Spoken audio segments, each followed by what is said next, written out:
Good morning, everyone, and thank you for joining us today for our event entitled The Impact of the Gaza War on the U.S. Presidential Election. My name is Youssef Munayyer. I'm the head of the Palestine-Israel program here at Arab Center, Washington, D.C., and we're very happy to be able to host this program today in partnership with the Center for Contemporary Arab Studies at Georgetown University.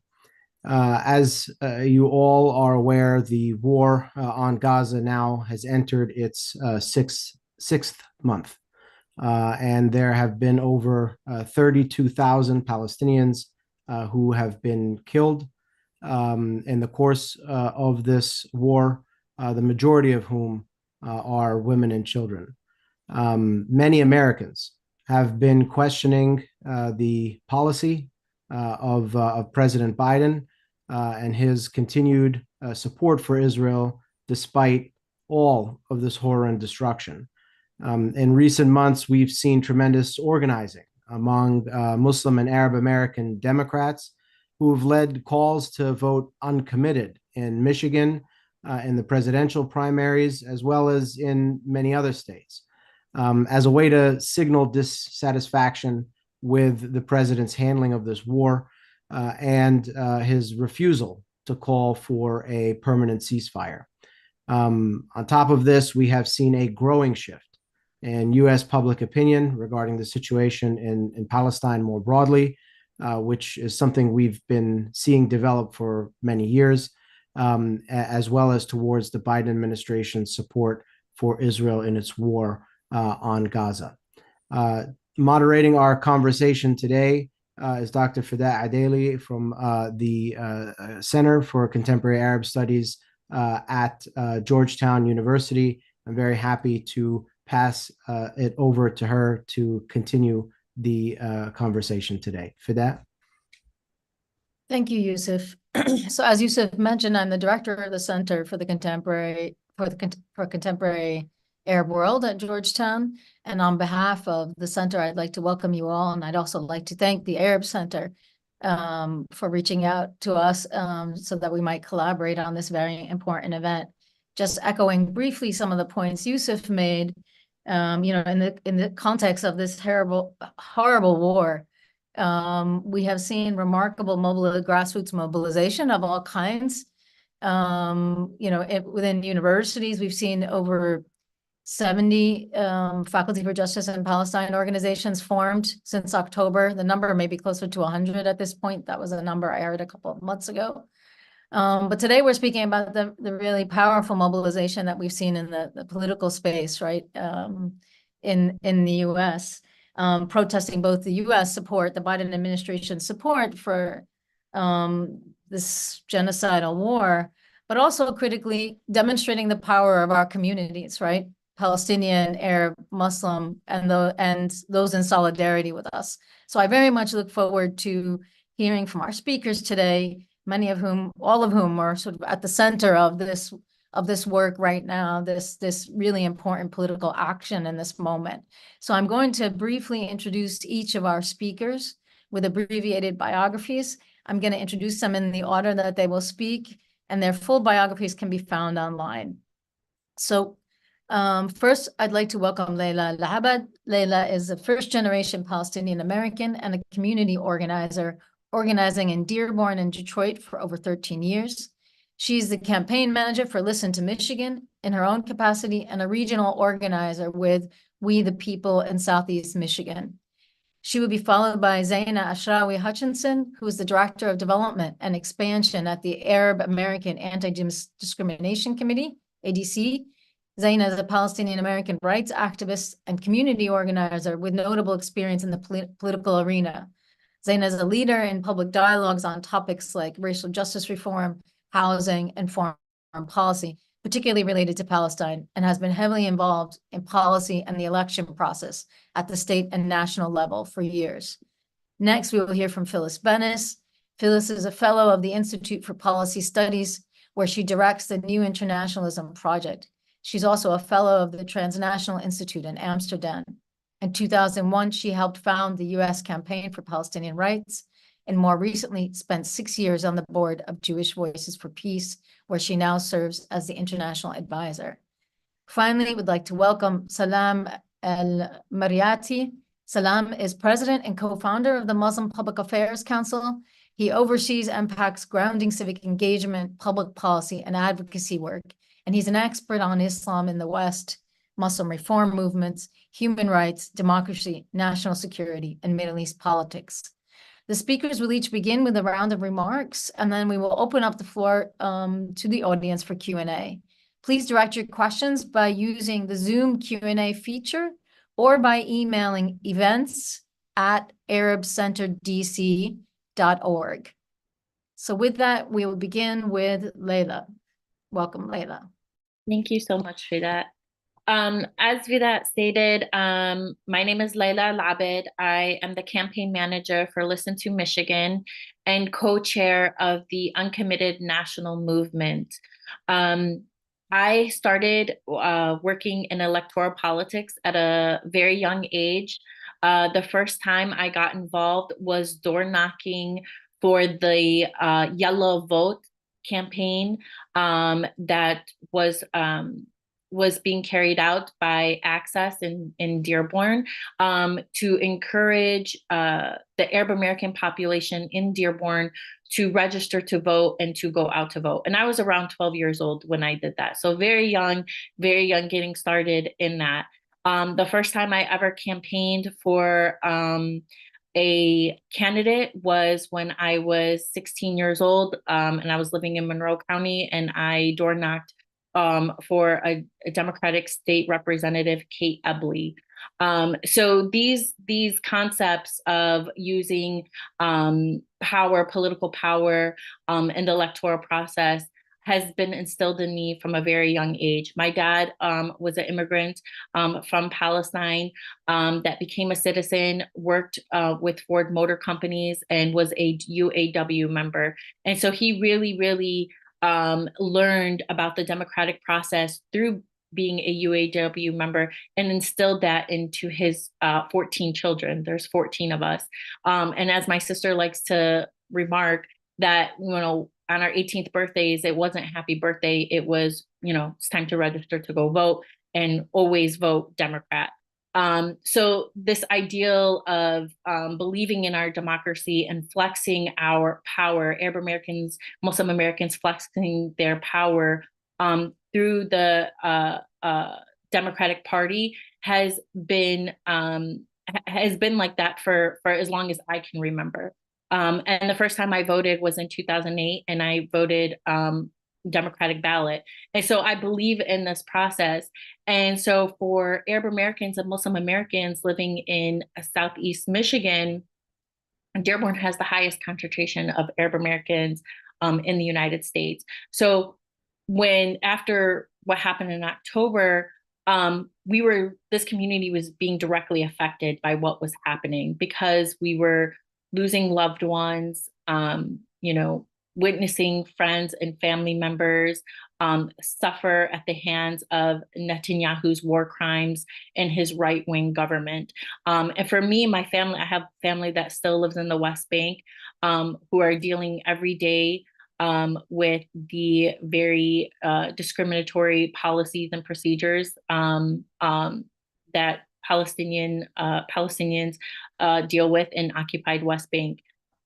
So this was very near and dear to my heart. And I think anybody from the Arab world, Palestine has a special place for all of us. And so I have been doing, some very local work, building a base of Muslim and Arab Americans all around building political power. And there was this notion of how do we vote in November? We weren't even talking about the primary yet. We were just talking about November, the general election. And for me, it was so important for me that Arab Americans and Muslim Americans do not skip out on any election. It is so important that we build a voting bloc and we sustain this voting bloc, because we need to be recognized as a political power that can shift elections. And we did that in 2020.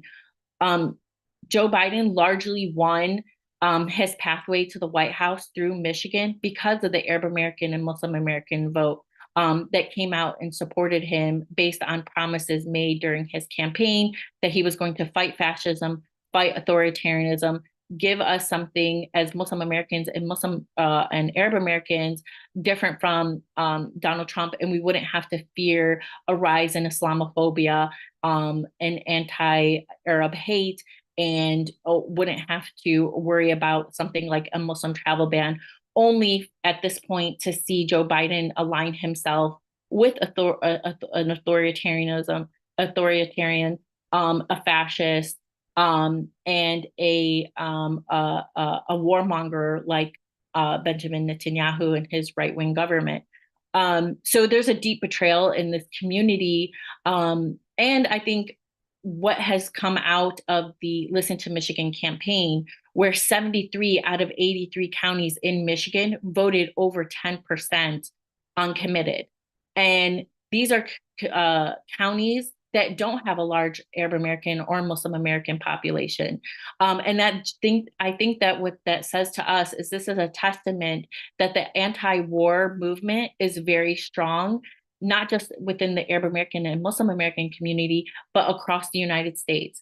And we know that 80% of Democrats, Joe Biden's core constituency, support a permanent and immediate ceasefire. We know that 66% of Americans want a permanent ceasefire.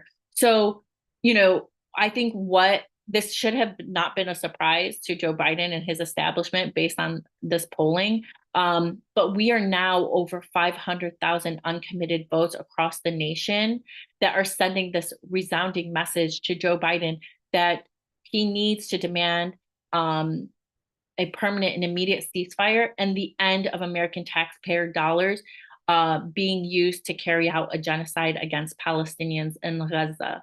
And so as Listen to Michigan is doing our own efforts here in Michigan to ensure that our delegates that we won reach the DNC. There are now delegates in Washington State, in Minnesota, in Hawaii, and right now our efforts are all turned towards Wisconsin as they are carrying out their unrestricted protest vote to send that same message. And so as these states are continuing their on the ground organizing efforts, and Listen to Michigan and the Uncommitted National Movement goes on to support these states in whatever capacity that we are able, we are going to see how large this political movement birthed out of Michigan is going to be. And I just want to state before I hand it off back to Fadat is this is just a testament to the greater ceasefire movement, because really this is what Listen to Michigan and the Uncommitted movement is, just an arm of the greater ceasefire movement, both nationally and globally. We protested, we hit the streets, we did die-ins, we demonstrated, we rallied together. We did everything in our power for our government to listen to our rallying cries. And then we took that protest to the ballot box. We spoke the language of our elected officials, and now they must listen to us. They must hear us.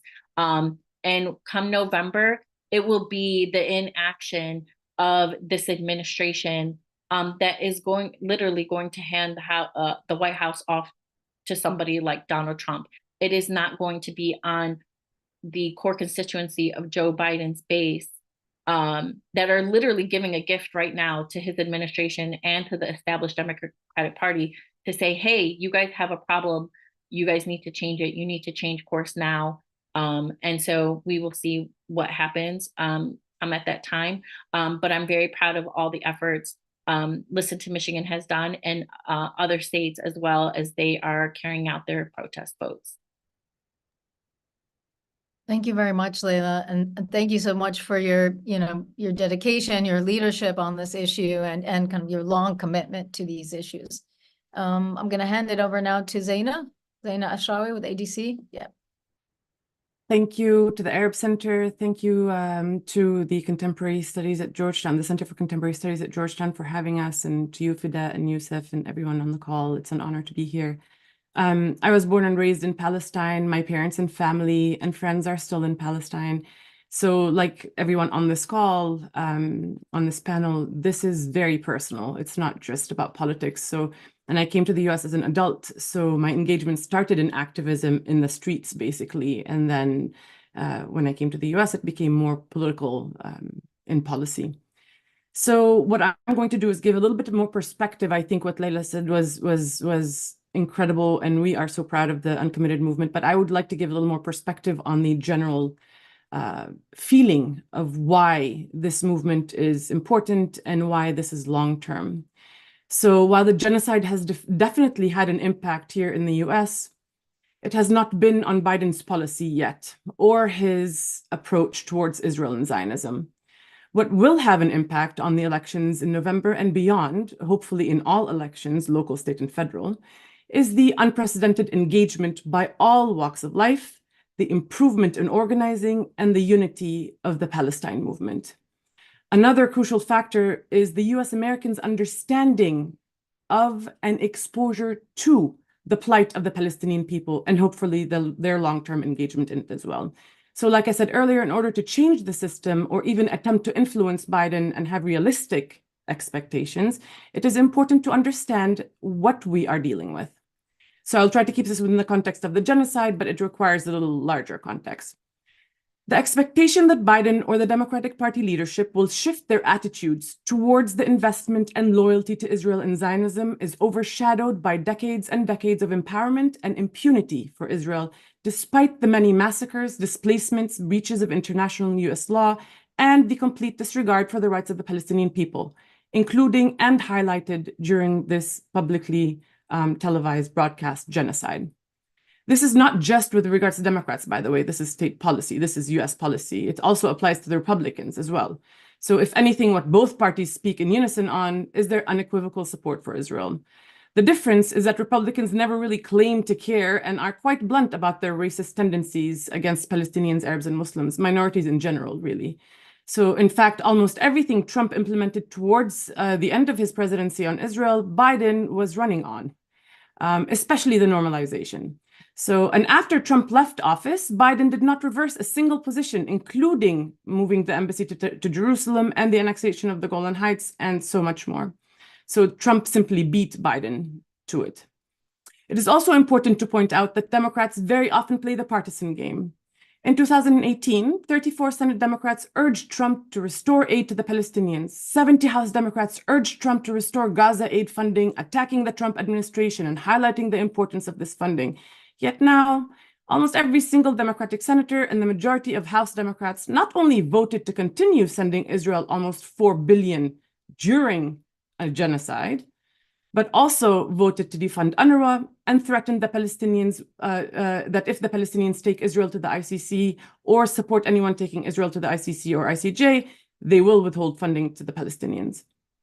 In fact, in the past 6 months, Congress has passed multiple bills and resolutions that directly target Palestinians on the ground in Palestine, political factions and PLO members, ones that target college campuses and Palestinian rights groups here in the US, and of course, more and more funding and weapons for Israel, again, during the genocide. The stark difference, however, is that Democratic Party claims and prides itself as being the tent that welcomes all, but has long used tactics like tokenism, gatekeeping, erasure and silencing, pandering, and has taken our votes for granted to help win elections with very little in return, particularly on Palestine. I would dare say that a perceived shift in Biden or his administration's position and Democratic leadership in general, like as a whole, I would argue, is their tendency and craftiness with words rather than on substance. The Democrats have told the Palestinians, Arabs, and Muslim constituents close enough to what they want to hear, while simultaneously upholding and empowering the settler colonial project in Palestine. In addition, it has continued utilizing the military-industrial complex for financial gain at the expense of the people all over the world, but particularly in Arab countries, both by making sales and political deals like normalizations and the Abraham Accords, and/or by engaging in bombings of sovereign nations for regional destabilization and engaging in endless imperialist wars. Other examples of doublespeak is how they talk about settlements. In an attempt to claim that they have reversed Trump-era language, in February of 2024, so just a couple months ago, or last month, 3 years into Biden's presidency, and while facing tremendous pressure to deliver to the growing Palestine movement and the unrelenting calls for immediate and permanent ceasefire, and of course the rise of the uncommitted and protest vote movement, Blinken returned to long-standing policy that Pompeo had moved away from, saying that settlements are illegitimate and opposing their expansion. Yet, with decades and decades of settlement expansion without any consequence or concrete action by the US, it is nothing more than posturing. They don't even call settlements illegal, which we all know they're a war crime under international law. In fact, while Blinken was still in the region a couple of weeks ago, maybe like a few days ago, the Israeli regime announced the largest expansion and building of settlements since 1993 without any consequences. And directly tied to settlements is the two-state solution mantra. Knowing full well that the facts on the ground, including settlements, make a two-state solution impossible, they still try to sell it. Why? To pretend that they are working towards Palestinian independence, but also to give Israel cover to continue the ethnic cleansing and land annexation at will. If they truly wanted a two-state solution, they wouldn't simply express disappointment for settlement expansion, they would be calling for their dismantlement in addition to holding Israel accountable to the many international law infractions Israel is committing. So the two-state solution gaslighting is widely used in Democrat resolutions, bills, and letters. We've gotten so used to this. And a last example of linguistic and language manipulation, out of many, of course, but for the sake of brevity, is with the US resolution sold as a call for a ceasefire at the UNSC, but it wasn't a call for a ceasefire. It was a linguistic deceit by saying imperative for a ceasefire, making it appear to the casual observer that they had, in fact, called for a ceasefire because they're facing pressure, of course. Yet the language and the rest of the awful resolution was called out by various countries and vetoed, rightfully. And with this latest resolution, the US abstained, but not before removing language and shamelessly saying the resolution is non-binding, which we know it is. Democratic leadership have never shied away from bluntly working with Israel and its lobby, even to the detriment of the American people. We can't forget when Nancy Pelosi in 2018 said at an Israel-America conference, and I quote, "If the Capitol crumbled to the ground, the one thing that would remain is our aid to Israel." Let's also remember that Biden is an admitted and proud Zionist who has for decades ensured Israel's access to successive US administrations. In addition to being an AIPAC champion, he has both empowered and fundraised for them openly to this day, just like many Democrats in leadership, and even after AIPAC endorsed and worked with insurrectionists. The Palestinians on the ground in Gaza broadcast the genocide they're experiencing. Here in the US, led by Palestinians, the Palestine movement and all over the world have taken agency back on our narrative by exposing hypocrisy, challenging the status quo, and for the most part, removing the powers of the gatekeepers that have long not just controlled who has access, but also what is being said behind closed doors. The Palestine movement has completely changed the discourse on engagement and also on understanding and exposing the Zionist entity, the settler colonial project, as well as US politicians and policy towards it. This movement, while not new, has grown tremendously and is grounded in truth, solidarity, and justice. What's most interesting is that the same tools that have been long used to suppress and attack and censor Palestinians and allies helped expose the system of oppression. Censorship. So censorship on social media for Palestinians and our allies is not new, as I said, but it multiplied again tremendously and noticeably during this genocide. People being shadow banned and removed from platforms simply for sharing facts on the ground and exposing war crimes. Why? Social media allowed people to bypass the censored and biased mainstream media and delivered the news in real time. This is when we heard the Greenblatt and the ADL say that the issue isn't, or the problem isn't partisan. It's a TikTok problem, and a generation, the young people, basically. The inability to control the narrative through regurgitating talking points by Israel and the US, put silencing through censorship on social media, or by assassinating those speaking publicly on the ground into overdrive during this genocide. Also, first-hand exposure to truth juxtaposed against US mainstream media, the public was able to see the extent of biased reporting and censorship the Palestinian people have faced, in addition to the amount of control over what the American public viewed and knew. Another aspect that was exposed is representation. The massive, diverse, and determined movement to pass ceasefire resolutions and demand a call for a ceasefire at every level, while the discourse and dialogue on AIPAC and the Israeli lobby is not new, the ceasefire movement exposed the degree of influence on policy and our politicians that the Israel and Zionist lobby has. Meaning, when you have a majority of people calling for a ceasefire, yet only 10% of Congress have called for a ceasefire, it makes people wonder if elected officials are representing the will of the people or special interests and lobby groups, like the pro-Israel lobby and investments in the weapons industry. The fact that neither Biden and his administration nor members of Congress were willing to apply the will of the people, the uncommitted and protest vote movement used the system that has long taken our votes and voice for granted and marginalized us to take back our political power, to send a clear message of strength and principles while working within a system to encourage people to use their voice to influence political change.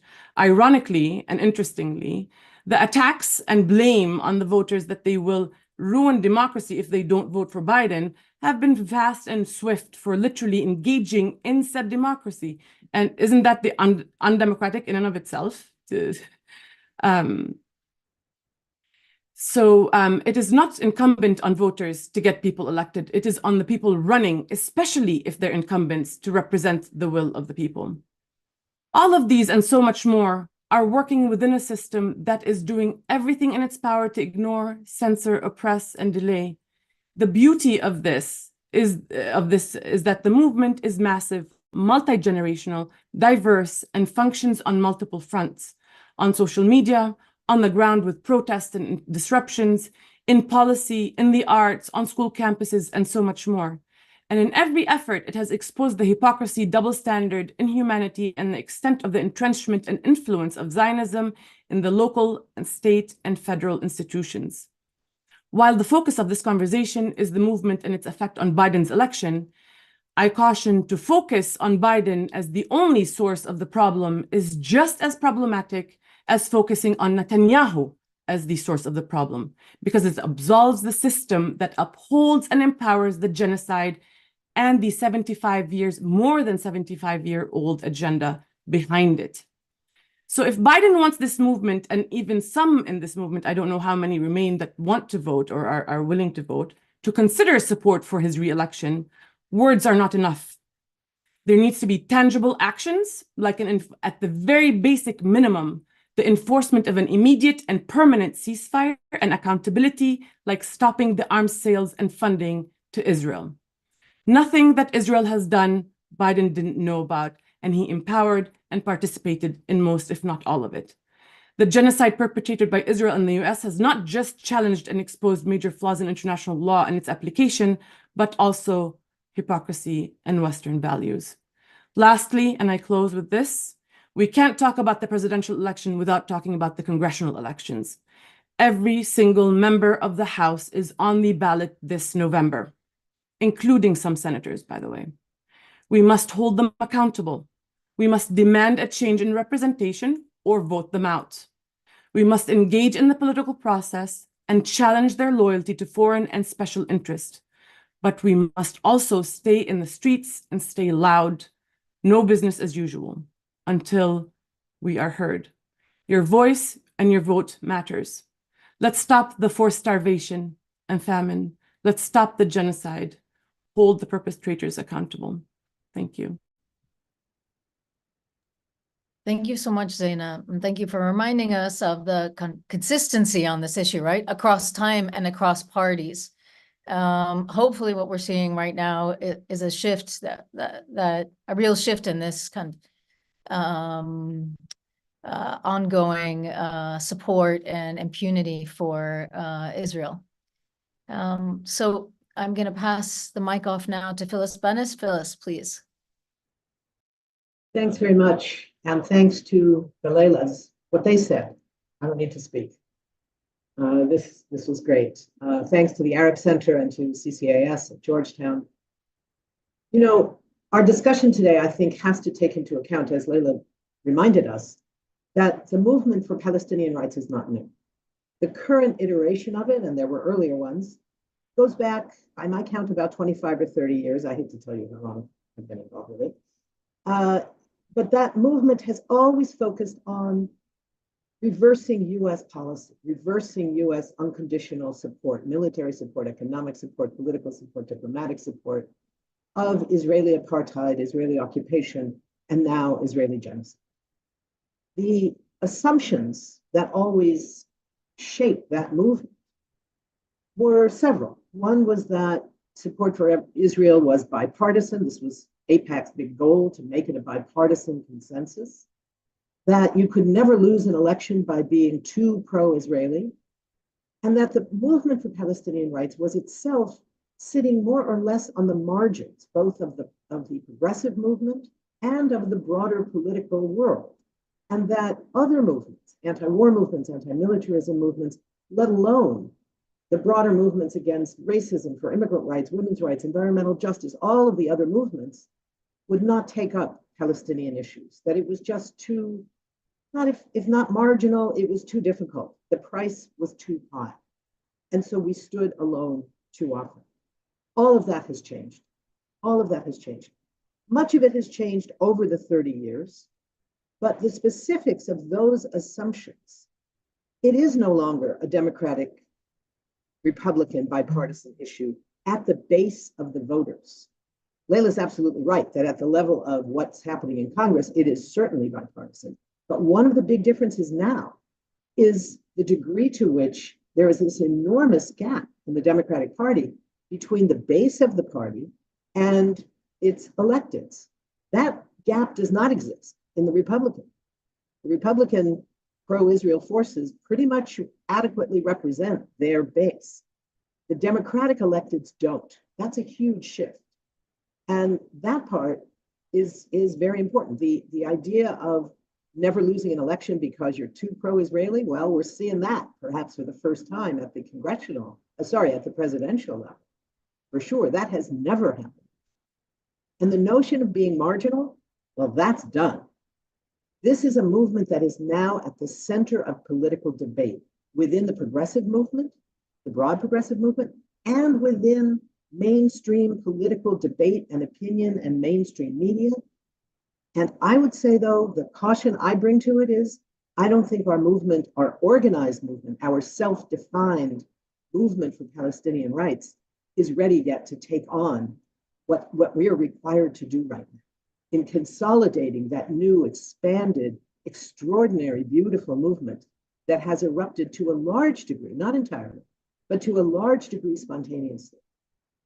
So in this last 10 to 12 years of that 30 or 35-year period, we've seen enormous shifts in the discourse. 2 years ago, some of you will remember, we saw those extraordinary polls and documenting change in the Jewish community, where 25% of US Jewish voters were saying Israel is an apartheid state, and 38% of young Jews were saying Israel is an apartheid state.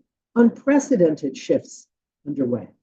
And now, in this last 6 months of the genocide being waged, not just in real time, but in real visual access, where everyone in this country and everyone around the world is watching as the genocide moves relentlessly forward. And in the midst of that, 80% of Democratic voters now say, we want an immediate ceasefire. 68% of the entire voting population say we want an immediate ceasefire. There's a host of reasons why this shift has happened. The Israeli actions are worse than ever since the first Nakba, that social media is ubiquitous, both in covering it and in the access people have to it. the shifts in global power and global perceptions. I'm not going to go into all of that. The role of South Africa of taking the lead in showing that the institutions like the International Court of Justice do not just belong to the white colonial countries, but can be led, can be challenged by countries of the global South. All of that played a huge role in the rise of this incredible spontaneous movement. So the breadth of it is what I think we need to look at very carefully. Who's protesting in the streets? Of course, it's being led by the Palestinian-led movement, specifically for Palestinian rights.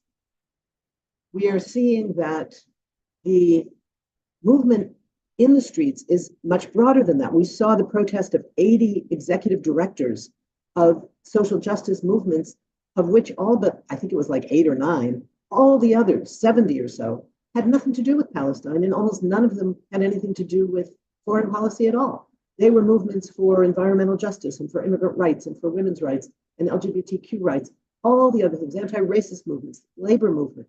That's who was there, sitting in Congress, getting themselves arrested. And the one thing I would maybe disagree with Layla, I don't think the anti-war movement has been that strong, certainly not on this issue. And right now, the anti-war movement itself has been struggling. But we're seeing the anti-war movement now making Palestine central to its work.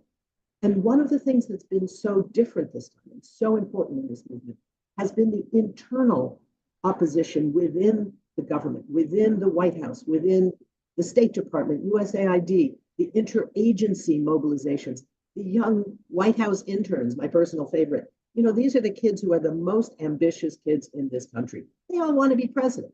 And yet they were taking the risk, masks or not, of saying, we're sending you a message, Mr. President. We are not the leaders of today, but we aspire to lead in the future. And we can't imagine leading while a genocide is underway. That was extraordinary. We're seeing resignations from the State Department, from the Department of Education. Today, there was a former State Department guy who used to be part of the committee that's supposed to enforce the Leahy Law and the Arms Export Control Act that prohibit under US law, put aside international law. US law prohibits providing any weapons to any government whose troops carry out human rights violations. It's an easy one. And he said very explicitly, there's a whole separate committee for Israel. We've all known that there's a separate process politically. I didn't know that that was institutionalized in that way. Now, granted, he didn't come out while he was there, where it would have mattered a little more, but here he was this morning talking about it on international radio. So all of this means that for the first time, an election might be lost because of too much support for Israel. I think that they are hearing our protests. This is not an issue where they're not hearing us, they're not paying attention. They are paying attention. And the reason we know that is that they're being so careful about changing their language.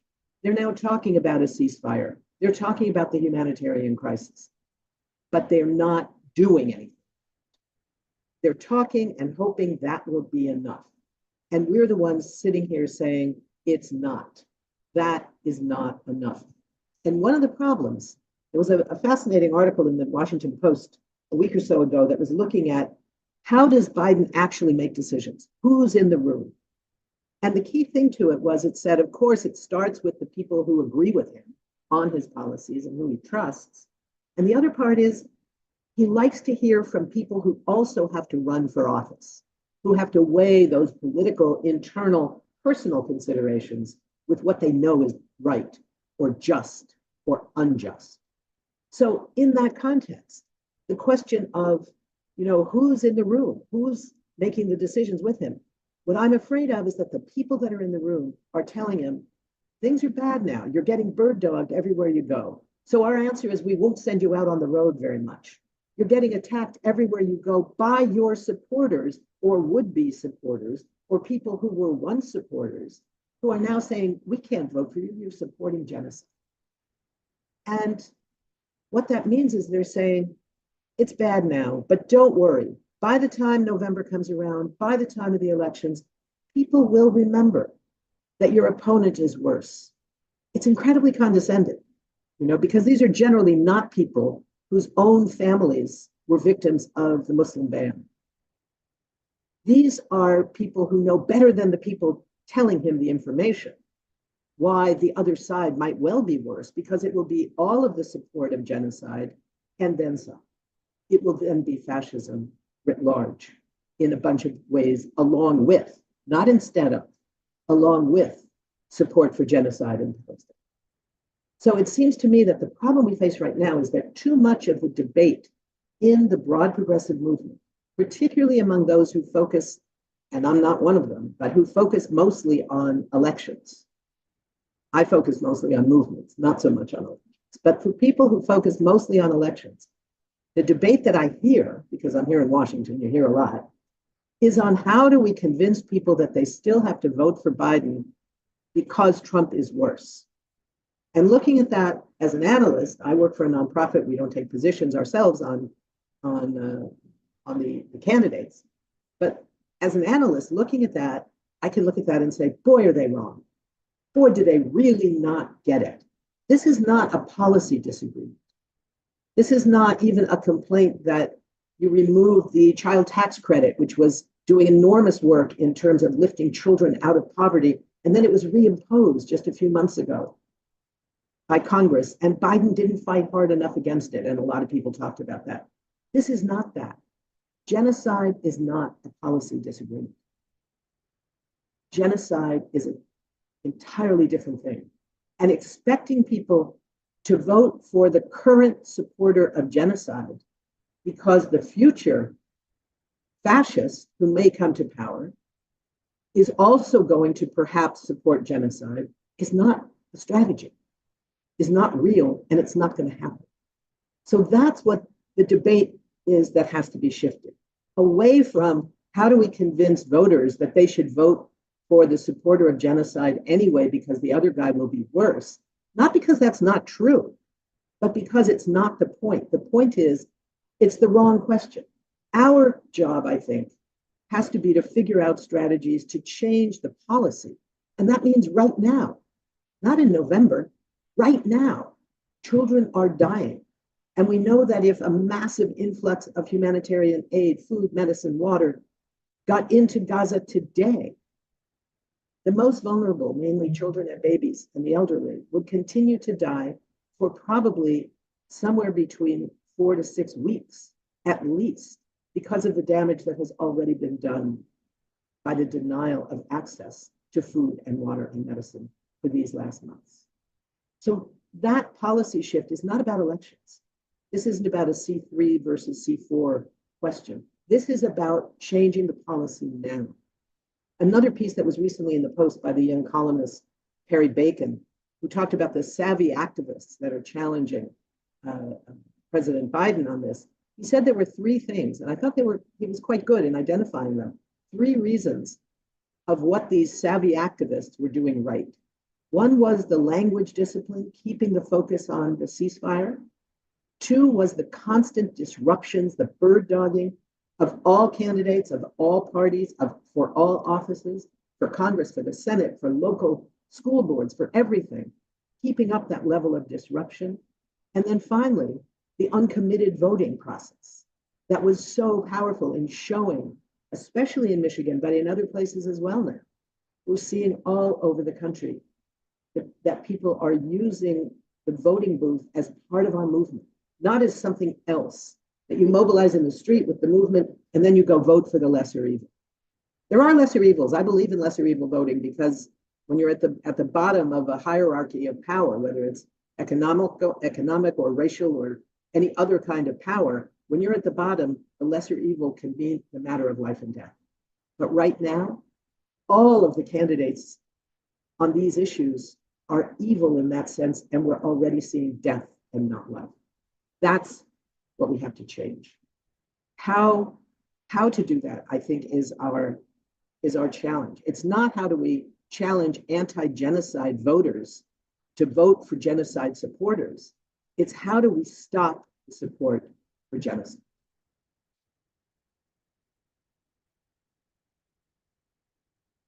Thank you, Phyllis. And hopefully in the Q&A, we can get into more of this question of the how, but thanks for providing kind of a broad view of also what's going on within the government itself and reminding us of the kinds of dissent we've seen within the government itself, which again kind of points to a different moment and hopefully a new trajectory on this. I'm going to hand it over to Salam now. Salam El Mariati. Thank you very much. I'm really honored to be with this panel of very distinguished leaders, not just for our community, but for America. And I'm very proud of the work that was done in Michigan. I believe that that is the best example of nonviolent resistance and civic engagement. This is the best way to express the people's sentiment in demanding redress with our government. And I agree that the only way for the Democrats to find a way out, if you will, for lack of a better term, is to simply follow American law, as Phyllis stated. If they just followed American law, that you cannot send weapons to countries that use those weapons against civilian populations through the Leahy law, then we can have a discussion. But until they do that, there will be no discussion. In 1968, President Lyndon Baines Johnson was addressing or confronting a very similar situation to Joe Biden in what he's facing today. He had the Vietnam War in '68. There was a Democratic convention in Chicago, just like there's going to be one this year. And Lyndon Baines Johnson decided, in my opinion, the right choice to step down because he knew he could not win the election. That's what Joe Biden should do now. He cannot win the election. It's not just us. Again, I'm proud of the work that our colleagues have done in leading the movement. But as was stated now, this is a broad-based movement of African Americans, of youth, of progressives, of so many people. Palestine has now become an American issue.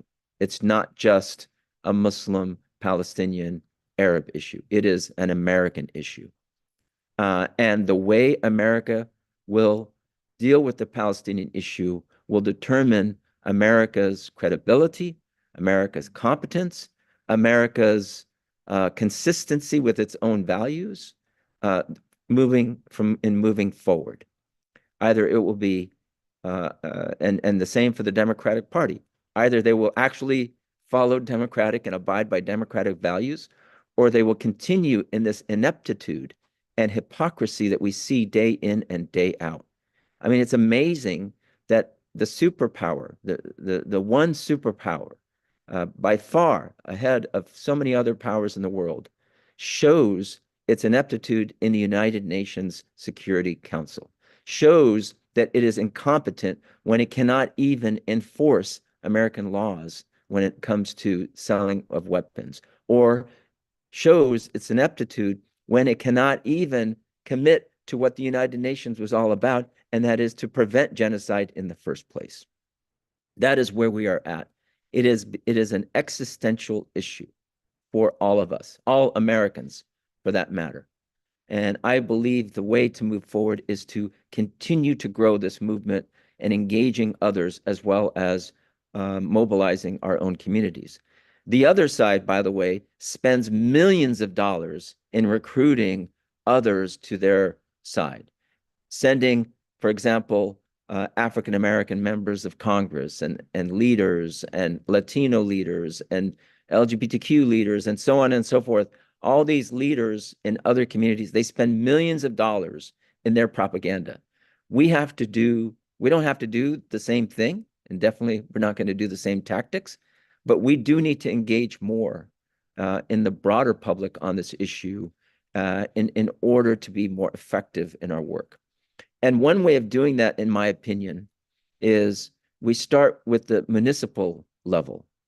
And that is with all the cities that have adopted a ceasefire resolution. In those elections, we will demand that these people who will continue to govern in our cities are committed to not only a ceasefire, but committed to human rights, committed to preventing genocide, committed to the civil rights of our community, because there's transnational repression against us for speaking out. I remember when I started this work in 1986, there was something called the LA8. And Phyllis is smiling because I know that she was working with me on that issue at that time. There were 7 Palestinians and a Kenyan woman who were charged with a McCarran-Walters Act, a McCarthy-era law for quote unquote distributing communist literature, which is a violation of their visa status. It's purportedly. We fought that. It was overturned eventually. But what we found out at that time is that there was a plan to create a detention camp in Oakdale, Louisiana. So this idea of disenfranchising our community is not new. They will continue to try to disenfranchise our community through counterterrorism law. Through counterterrorism law, meaning that they will try to stigmatize our community as being sympathetic to terrorism, needing more investigations and more surveillance, which is already happening. And as the ADL, even though it purports to be the leading civil rights organization in America, Jonathan Greenblatt said that this groups like the Students for Justice in Palestine should be investigated for quote unquote material aid for a foreign terrorist organization. That is dangerous language as an American. Any American to say that is unleashing the national security apparatus against another community. That is what we're facing today, and I think we have to be very clear. And they will also freeze our charities like they did after 9/11. And by the way, after 9/11, it was all pro-Palestinian charities that were frozen that had nothing to do with Al-Qaeda or ISIS or any of these groups. But that is what they did. And my family's from Iraq, and the destruction of Iraq. Now they say 500,000 children were killed in the Gulf War. That to me is a war crime. That to me is unacceptable. My wife's family is from Gaza. She's lost over 100 members of her extended family. So we know that this national security policy has nothing to do with the security of the region. And it has nothing to do with the security of America, for that matter. Anti-American sentiment is at an all-time high. American credibility is at an all-time low. So we have to provide narratives that can explain these situations to the American public and then bring them on board to come up with solutions, not only to prevent this kind of transnational repression emanating from Israel and its agents here. And by the way, I think AIPAC and Friends of the IDF should all register as foreign agents, and we should work on establishing laws that make these groups foreign agents in our country and not to operate as if they're domestic American charities and having the privileges of charities. So I think that we should focus then on the municipal elections and the ticket, what's down ticket, the state assembly and maybe members of Congress in terms of the elections. But I also believe that we should, before jumping to November, we should think about August 19th. That will be the Democratic National Convention in Chicago, Illinois, which is now 56 years after Chicago 1968. And at that time, there were protests. At that time, there was Vietnam. At that time, there was a growing disenchantment with what is happening. I fear the same thing is going to happen to the Democratic Party. And it's better that they start figuring out what to do now than wait until August of this year to deal with the protests and have another embarrassing moment for Joe Biden. He, like Lyndon Baines Johnson, should, for the sake of his own party, forget about this issue, but for the sake of his own party, he should step down and allow somebody else to run at the top of the ticket. The last thing I want to say is that they will, in 1988, we came out with a Palestine statehood resolution, and we worked with the Jesse Jackson campaign. And we thought that it was great because we had never experienced anything like that. We had delegates at the Democratic National Convention. We had resolutions. But when I stood up and presented the resolution to the California Democratic Party. I'm in California. A congressman by the name of Henry Waxman said that my resolution was anti-Semitic. They will continue to use the same tactics today. And we have to get a hold of that issue as well. First and foremost, we're Semites. We're probably more Semitic than a lot of these people who are complaining about anti-Semitism today. But beyond that, of course, we stand against hate, against any individual. We'll defend that person who is going to be a victim of hate. But they need to stop exploiting and weaponizing anti-Semitism to enable the genocide committed by Israel. And what a shame that we now have a country that uses the Star of David as an emblem for what they're doing. Because us Muslims, we revere the prophet David. He is a great prophet in the Quran and a great prophet in Islam. And it is time to restore his image and what he represented as a prophet for all people, not this ethno-nationalism that we see today. The idea of an Islamic state with ethno-nationalism has proven to be a failure. The idea of political Zionism has proven to be a failure. The idea of Christian nationalism has proven to be a failure. We need to get a grip on these issues and let America wake up to address these very serious issues of religious extremism that has seeped into American politics and is harming our country, not just our own community. Thank you. Thank you very much, Sam. And thank you for reminding us about the long history of activism on this issue and the long history of oppression, as well as some concrete ideas for us to think about moving forward. So we have about a half an hour left, and we have quite a number of questions in the Q&A. And I've read over them, and some of them are overlap, so I've clustered a few of them. But I'm just going to go one by one. Most of them are not directed to a particular panelist, so I'll just ask it and see who would like to answer. But the first question has to do actually with the UN Security Council ceasefire resolution. Can the speakers address how the enforcement of this most recent ceasefire resolution, so the one that was passed yesterday, can be achieved? Phyllis, yeah? Yeah, just quickly, this is not really in the purview of what we're talking about today, so I'll just say briefly, I had a new article that I did yesterday afternoon that just was published in Common Dreams. So commondreams.org, I think it's at the top of their page, goes through ideas of what it could mean, all the limitations of it, all of the ways the US tried to weaken it, but why it's still an important step forward. It's a small step, but it's an important step forward. So I would urge people, I'll find the link and put it in the chat. Okay. Suggest that we move that. Does anyone else want to speak to this question before we move on? Well, I think, aside from the technicalities of enforcement, I just want to say that at the very least, the resolution has isolated Israel now more than ever. It is standing against the rest of the world and continuing to commit its atrocities. So in the past, it was protected.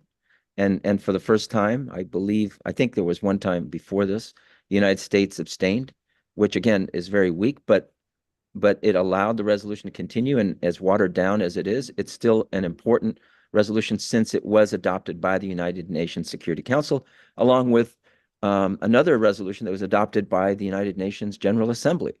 So that isolation is a key point, I think, in this issue as more countries are working towards prosecuting Israel for its war crimes. By the way, another issue that we have to be aware of in terms of repression, not repression, but retaliation, is that there's a movement within the U.S. Congress now to punish South Africa for prosecuting at the International Court of Justice and trying to take away international aid from South Africa. So we need to be aware of that as well and work with our members of Congress, especially in the Black Caucus, to fight this retaliation against South Africa. And in my opinion, South Africa has done more Islamic things than all the so-called Muslim led countries put together. So we need to defend South Africa at this point. Thank you, Sam. Oh, sorry. Sorry, Go ahead. I'll just jump in really quickly here to say that it's not just the isolation of Israel. Now it's incumbent on the states that voted for this resolution to actually enforce it. Let's see the pressure on Israel. Let's see the vocal, outspoken pressure publicly and privately. I mean, you don't just say we celebrate voting for a resolution and passing it. Let's see it. Let's see the work that's being done to enforce it. Thank you. In fact, to uphold the credibility of international law and the system. Thank you.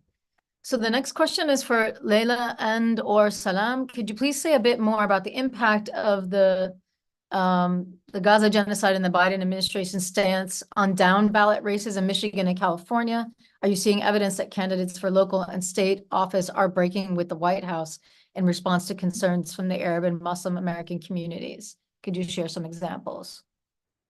So I can talk about what has happened here in Michigan, through the Listen to Michigan Uncommitted campaign, is we actually were able to get over 40 electeds to sign on to a pledge stating that they, pledge to uphold,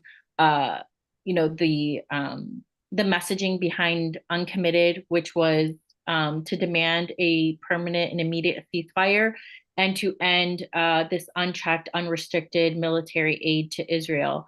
And so those electeds included local municipal electeds, as well as state representatives, other electeds local to Southeast Michigan. And also we were endorsed by Representative Rashida Tlaib serving in Congress. So at least for Michigan, we do see that our local and state electeds are breaking away from, I wouldn't necessarily, they're breaking away from the Democratic Party, because from what I see, being on the ground organizing, is that it is Joe Biden and his administration that are breaking away from Democrats, as Palestine and a ceasefire has become a determining issue for a lot of Democrats. As we've seen with polling, 80% of Democrats support a permanent ceasefire. And that number continues to grow as the movements of Uncommitted are moving across the nation. So in Michigan, at least we can say that our electeds, there's a movement within our electeds that are moving towards supporting the Uncommitted movement and the policy changes that we are demanding for a ceasefire and end of that military aid. And we're going to continue to put pressure on our electeds as we go into the August primary for our senators and for our state representatives and our congressional seats, and either putting pressure on those candidates and those electeds, or protecting our ceasefire champions in those down ballot races. Thank you, Leila. Sam, do you want to? Yep. Just a few points. And, the governor of California, Gavin Newsom, actually issued an open letter to Muslim, Palestinian, and Arab communities calling for a ceasefire. And quite frankly, that's unheard of in California politics. So that was done actually through a friend, Bassem Lakara, who's the CARE director in Sacramento, and his work with the community there, with the governor's office. And it has definitely paid some dividends politically. There are obviously a number of, California is the largest state electorally. I think it still is, even though we've lost a few people to Texas. But being so large, it's very difficult to organize, like organizing in Michigan, for example. And so here in Southern California, the LA City Council is yet to adopt a ceasefire resolution. So we're still working on that because of their fear, mainly from pro-Israel groups in Los Angeles and Southern California. But there are going to be a lot of races coming up in November where we're going to be taking a very close look at where we are the swing vote. I think we've identified about 10 districts where our communities represent that swing vote, and that we'll see. We'll see if we can adopt that policy that we need by these candidates. So what I'm hearing you say too, Sanam, is and Leila, right, is that because a lot of people have been wondering, about these ceasefire votes that are happening in small towns and local city, is that even if these are not successful at the local level, that there still may be significant when election time comes along at this level. Yeah. Exactly right. Yeah. So the next question is from someone not as familiar with the U.S. election system that wants to understand what are the practical implications of having an uncommitted vote and uncommitted delegates? Does the DNC get to appoint pro-establishment superdelegates? Just wondering how this plays out. And I guess I want to add a question on to that, which is because we brought up the convention, or Salam, you brought up the convention in August. And I'm just wondering what kind of practically speaking, right, given the processes and procedures of the Democratic Convention, what could happen there? So in Michigan, and I'm not sure if it works the same with other states, but in Michigan, we won 2 delegates in the congressional districts, 12th and the 6th. One being Debbie Dingell's district and one being Rashida Tlaib's district. And so those delegates have to go through a congressional district convention that happens with all the congressional districts across the state at the same time. And what happens in those conventions is we put up our uncommitted delegate, and there's going to be for Democrats, there's going to be 2 different caucuses, a Joe Biden caucus and a uncommitted caucus. And so it is on the uncommitted caucus to vote that delegate in to go on to the DNC. And so in Michigan, the convention happens May 11th. And then after May 11th, those delegates, those uncommitted delegates from the 6th and 12th congressional districts will go on to the DNC. And as the uncommitted national movement has launched, we are creating a network of our delegates in Michigan, in Minnesota, in Hawaii, and in Washington State, all the states thus who've won uncommitted or uninstructed or some form of the protest vote, working together alongside our national partners like Sunrise Movement, Engage, Our Revolution, the Truth Project, ADC, a number of other national organizations, where we are going to be constructing a strategy together for the DNC. Because we don't have a large number of uncommitted delegates, it is not that we assume that we are going to be going into the DNC to unseat Biden as the Democratic nominee. But we are going to come there continuing our message and continuing the brand of demanding a permanent ceasefire and end of military aid, as well as the reinstating UNRWA funding. So that is our plan. And there will be more to come after we're able to kind of get together our delegates to get together, and our national partners to really plan out a very strategic plan going into the DNC. So there will be more to come ahead of August. And again, I want to commend Layla for her great work, and we're all admiring Michigan here in California. The only good thing about California is the weather, but other than that, there's a lot of good things happening in Michigan. But I personally, I don't look at the horse race so much, the horse race framework in terms of elections.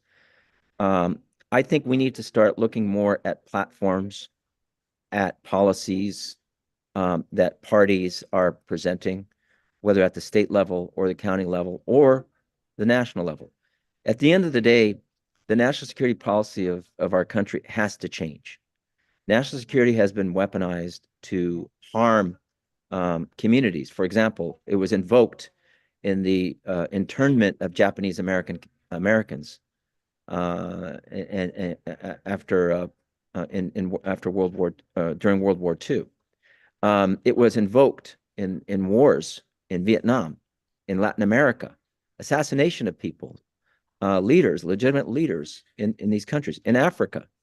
And what does the executive branch always use as its license? It says we're doing it for the purpose of national security.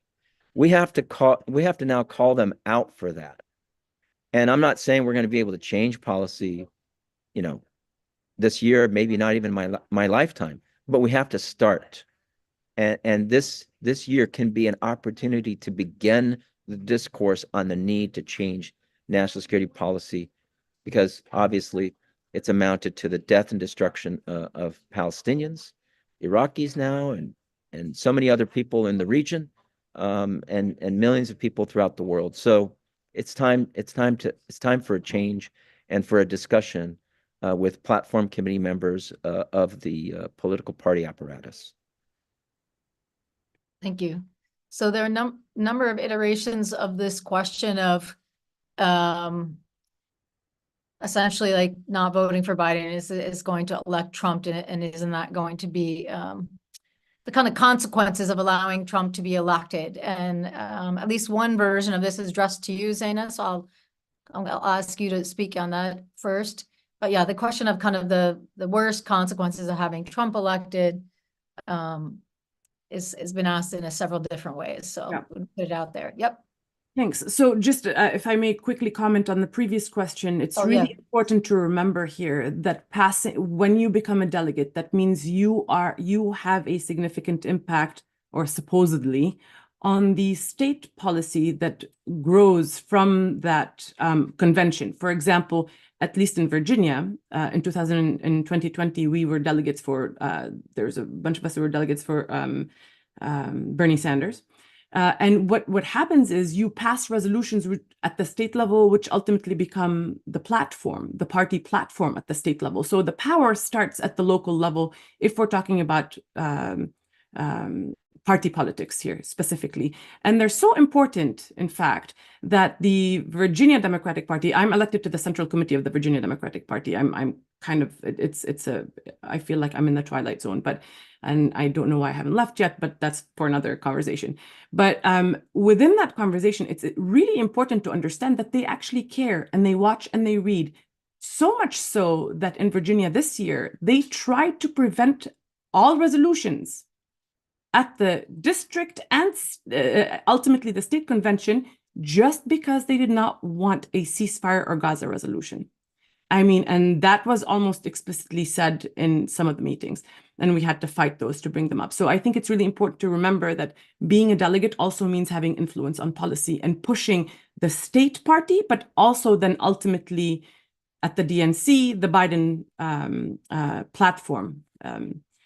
And Layla, I'd love to speak to you about that later on. I think it's really important. But in terms of who to vote for, and this two evils, kind of the lesser of two evils conversation, Biden can stop the genocide if he wants to. It's not something so foreign. We're not talking about, oh, what are we going to do? Do we vote for Biden? Do we not vote for? If Biden wants to, he can right now stop the genocide.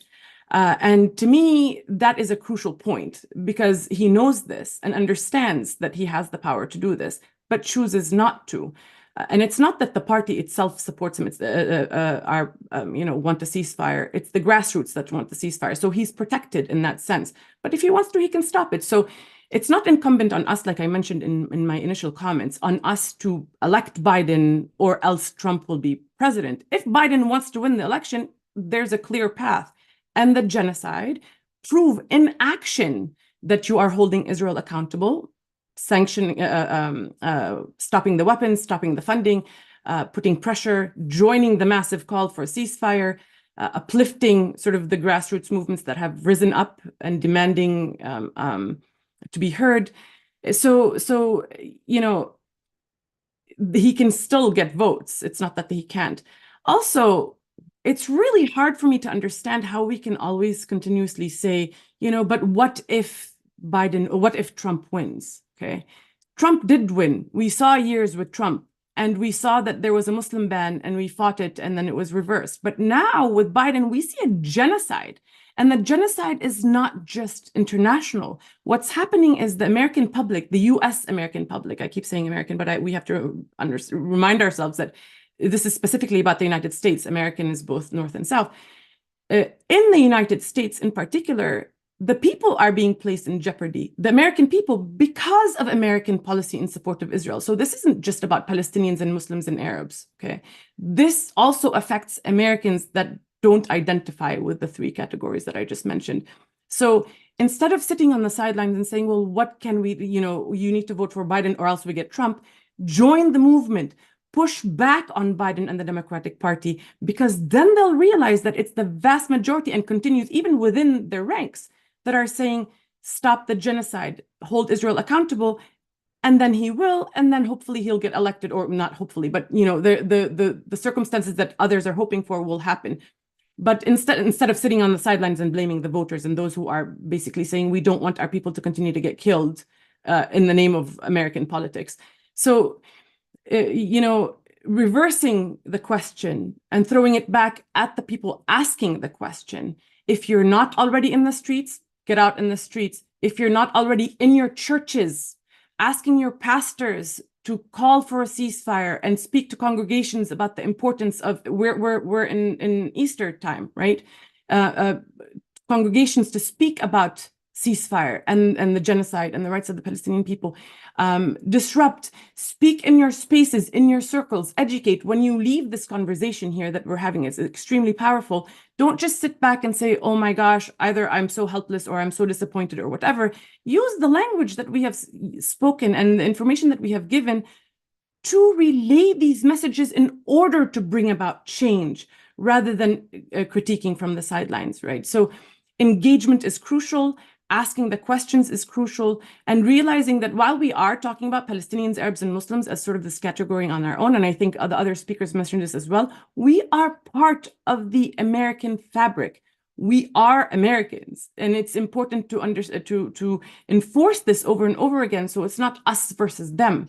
It's all of us. This affects all of us on all levels, at the state, at local, at state, and at federal.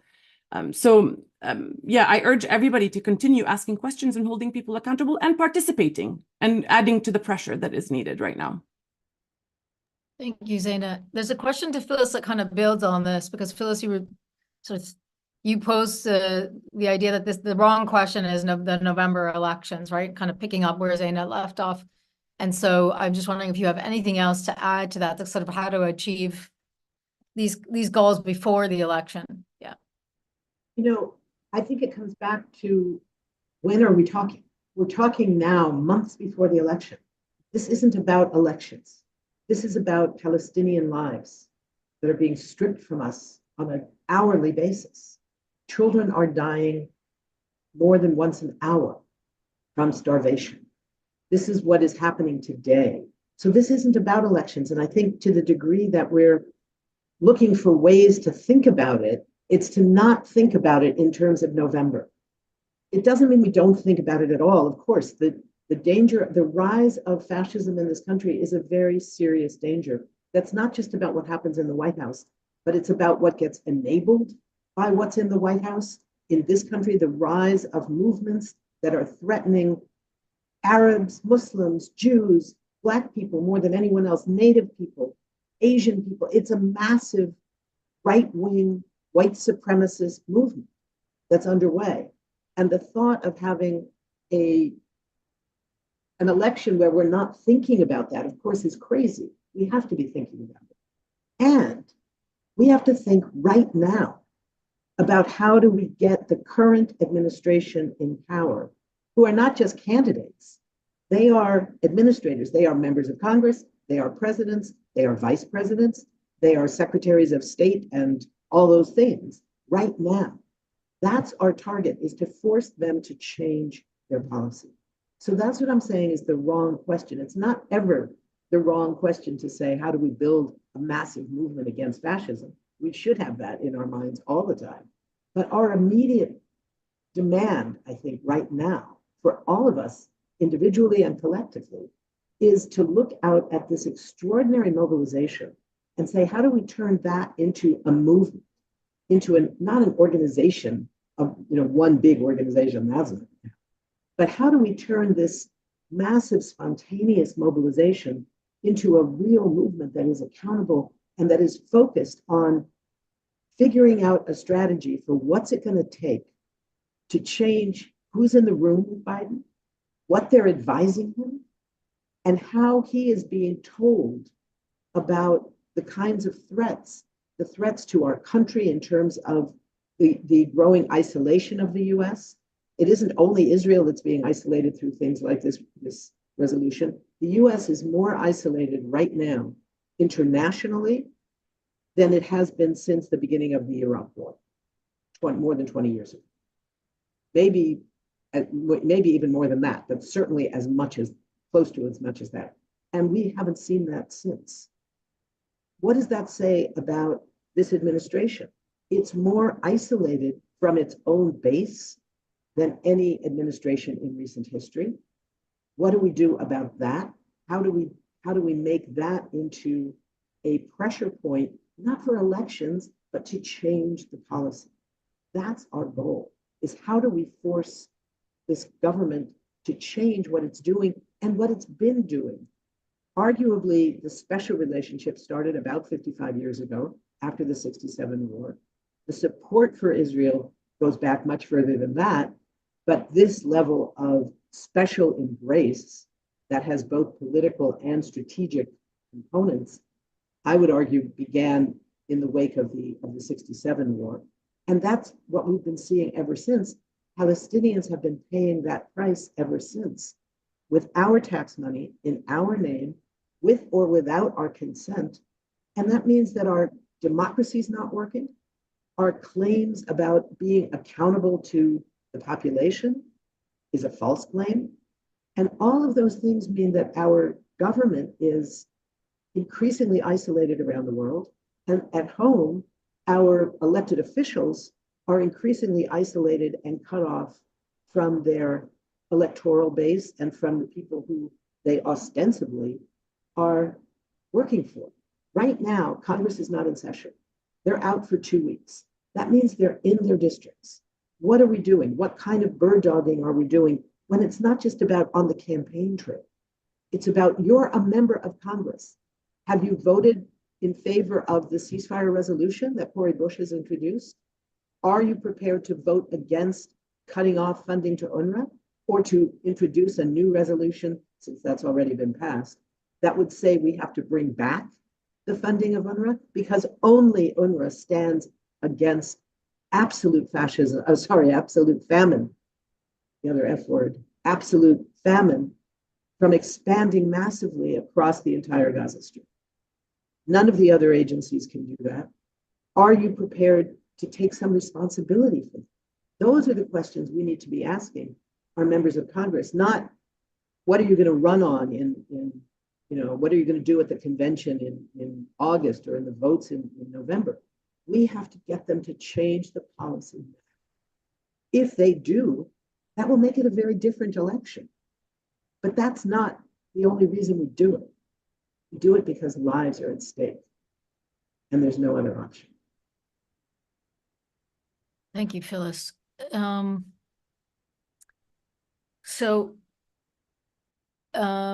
There's a question for Zaina.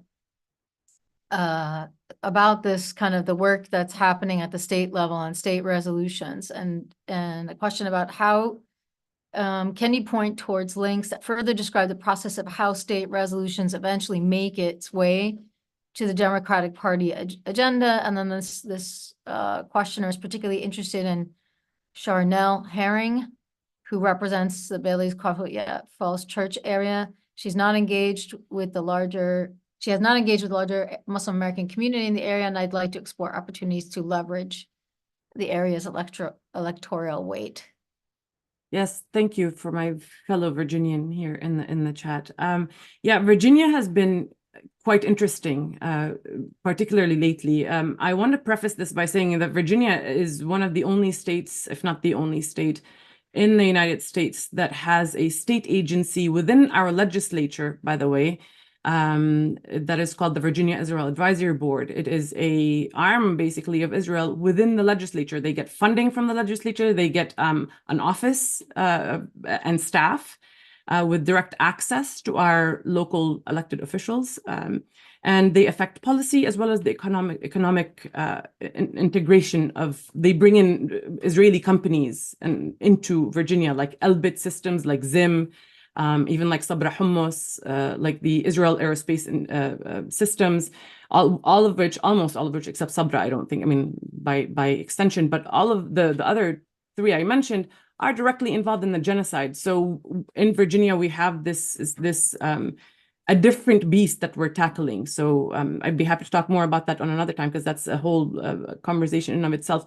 But, you know, this is why it's really important to focus on the state and local politics, because they're passing bills at the state level. They're passing anti-boycott Israel bills at the state level. They've passed IHRA definition bills at the state level, all of which are designed to silence and oppress the Palestinians and the Palestine movement as a whole.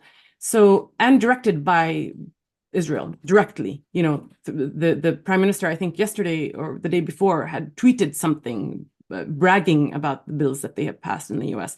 But going back to Charnel Herring and sort of the ceasefire or the resolutions. So there's two different things here. The resolutions, when I just mentioned the resolutions, when you become a delegate, and you don't have to be a delegate actually to send resolutions, at least in Virginia, I'm not sure about other states, but in Virginia, you don't have to be a delegate. You can submit your resolution to a delegate to try to pass in the district convention. So what happens is you get elected into a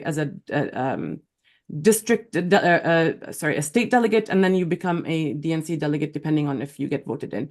But at the district level, you have a convention. And during that convention, you are going to be voting on, the delegates will be voting on a set of resolutions that have been presented, right?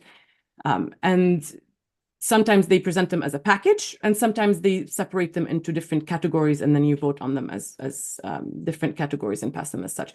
When those resolutions pass at the district level, then they go to the state convention. And at the state convention, there'll be more resolutions supposedly from the various different other districts combined together. Sometimes they vote on them again as a package, and sometimes they vote on them separately or individually. And that's how the party platform is developed. Because once they pass at the state level, what's supposed to happen is that's what's going to push the Democratic Party, what the Democratic Party in Virginia stands for, right? Which is why the Democratic Party in Virginia did not want that Gaza-Palestine ceasefire resolution passed. Or you know, hopefully we will do it anyway, but now with loopholes. But that's the process: district convention, state convention, and then that becomes sort of the party platform at the state level. In terms of Charnel Herring, she has been an ally. I do have to say, Charnel Herring has voted with us against the anti-boycott bills. She's also, I believe, and I want to say this with conviction, but I do believe that she did vote against the IHRA definition bill last year, which, even though it passed in Virginia, but she was one of the few that did, I believe. And I have to double check on that. I'll get your name and I'll follow up with you on that. But either way, she has been, at the very least, an ally to the movement in terms of conversation, in terms of access, and I'm happy to put you in touch with her if it's helpful. But we do have a very powerful movement within the General Assembly in Virginia that we are building together to empower them to speak up on Palestinian rights, to empower them to continue to fight these bills that have been relentless. This is the fourth time we've defeated the anti-boycott bills in Virginia, by the way. They keep bringing it back up and we keep defeating them because we're building power within. We engage with the elected officials before they get into office, discuss these issues, inform them about the Virginia Israel Advisory Board and its effect on Virginians and on the General Assembly. We inform them about the process and what's been happening and where these bills are coming from. Slowly but surely, we have a solid team right now on the inside that is not afraid to speak up and stand on principle for issues that are related to Palestine. And I speak about this proudly because I think it's the work of a massive coalition in Virginia, and led by the Virginia Coalition for Human Rights, which is an organization that has over 22 member organizations, including ADC actually. So, yeah, it's the movement is powerful. We're working together to keep the momentum going, but also remember that we are in the belly of the beast. So we do have the influence of both DC as well as the Virginia Israel Advisory Board, which are both extremely powerful. But yeah, I would love to talk to you more offline on this as well. Thank you so much, Zaina. And we're out of time. So I just want to ask if each of you has very brief remarks that you want to send us off with, like 30 seconds or so, if that's possible. Yes. Sometimes Hollywood is more of a beast than Washington. So that's what we're dealing with here.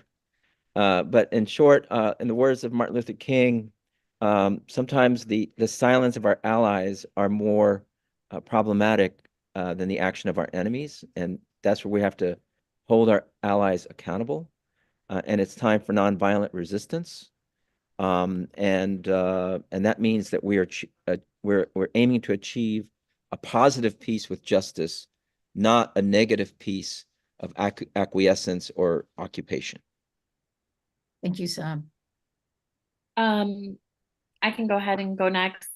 I just want to remind everyone on this call that it really, we didn't get the Civil Rights Act because of who was in office. It was the work of that movement that changed policy, that changed laws, that created laws. So keep protesting, keep demonstrating, keep putting pressure on your electeds. And if you are in a state that has organizing efforts around a protest vote, I encourage you to get involved. And if you don't and you want to plug into the efforts of Listen to Michigan and the Uncommitted National Movement, I encourage you to come out and support our efforts in Wisconsin. And you can find more information at uncommittedmovement.com and ways to plug in to those efforts. And yeah, thank you so much for having me on. Thank you, Layla. I would just add that I think we're at an incredible moment of transition, looking globally, stepping back from all of this. The role that South Africa has played, the model it has given us of what a country whose government is willing to rely on principle for the role that it plays, is one that we have not had very much of in the last 20, 25 years. So that's something that we can hold on to. And looking forward, it means focusing, keeping the focus sharply on how do we get our government to change its policies. Elections come out of that. They're not the starting point. The starting point is the policies that affect people's lives. And that, I think, is what we need to be keeping our laser focus right exactly on that. Thank you, Phyllis. And I have two quick notes here. One is to those who aren't engaged. I know it's not always easy, but take that step. Take it, speak up, it matters. It does make a difference. And for those in the movement, on the ground, or doing policy work, focus on the goal. I can't emphasize this enough. Focus on the goal. Remember the goal. Don't fall for distractions and divisions. Remember that the goal of the settler colonial project as a whole is to divide. which is why we see Palestinians all over the place and sort of exiled refugees on the ground. That is their goal. Stay united, stay focused on the goal. Let's achieve it for the people on the ground. And lastly, please uplift Palestinian voices. Please don't let Gaza go. Please remember that Gaza is part of a whole. The Palestinian rights in Palestine, whether in historic Palestine or in Gaza or in the West Bank, we need to keep the conversation going. We have to bring attention to this and once and for all achieve Palestinian liberation. Thank you for this opportunity, y'all. Thank you so much, Zaina. Thanks to you all for your labor and your time. Thanks to the organizers at the Arab Center, Lana, Tamara, and Coco at CCAS. Be well, everyone.